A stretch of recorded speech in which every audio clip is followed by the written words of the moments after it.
When it comes to developing a work-life balance, as Americans, we've never figured it out. We tend to always try to take on more than our fair share, both at work and at home, because we want to be everything for everyone all the time. We tend to think that it's okay to go nonstop in order to reach every goal or lofty expectation.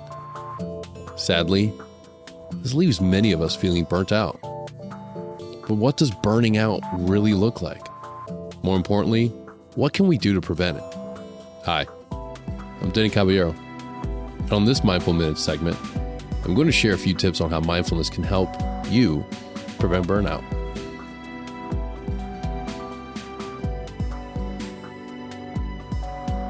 Burnout is nothing new. Our parents dealt with it, their parents dealt with it, and sadly, we are now dealing with it.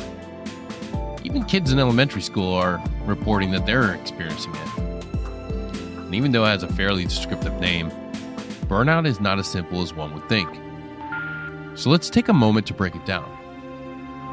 The term burnout was first coined in the late 1970s by an American psychologist named Herbert Freudenberger. That's not a joke.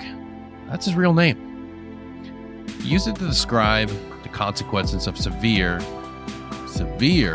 not normal or mild stress, linked to high performance or demanding fields of work, such as doctors, nurses, or any other profession that spends a disproportionate amount of time caring for others' needs rather than their own. These individuals often reported that they often felt used up, or rather, burnt out. They stated that they felt depleted, exhausted, and had no idea how to rebound from the state. These days, the rate of people reporting burnout has skyrocketed. In a recent survey conducted by Deloitte, 77% of participants that participated in the survey reported that they had or were currently experiencing burnout in their current position. But wait, there's more.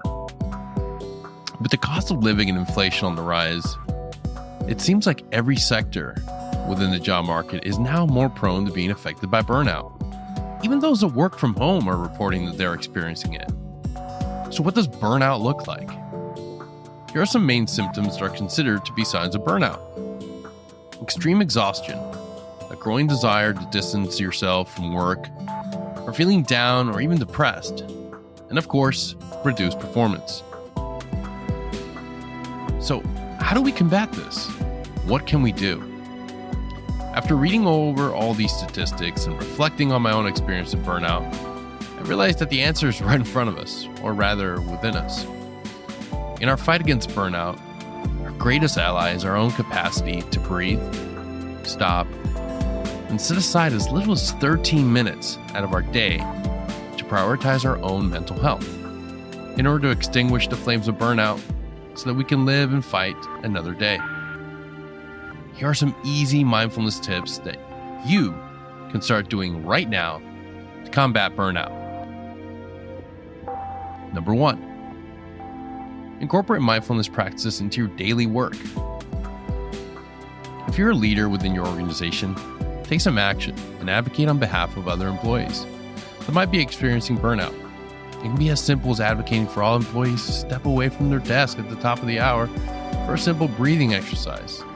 Something as simple as box breathing can improve your focus and mental state throughout the day. It's simple, really. Focus on your breath.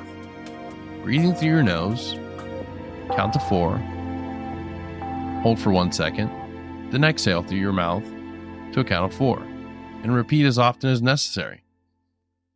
Number 2, learn and practice the body scan meditation. The body scan meditation is a mindfulness meditation practice that guides our focused attention systematically through our body, allowing us to bring non-judgment awareness to the entire body. 1, 2, 3. Number 2, learn and practice the body scan meditation. The body scan meditation is a mindfulness meditation practice that guides our focused attention systematically through our body, allowing us to bring non-judgmental awareness to the entire body. The body scan helps us build a connection to our emotional and physical self. Number 3, engage in mindful walking. Mindfulness meditation practices are not limited to sitting. The goal of mindful walking is simple. Be consciously engaged and aware while moving through the environment. The key to mindful walking is to be engaged in the activity and not the latest podcast or your Instagram feed.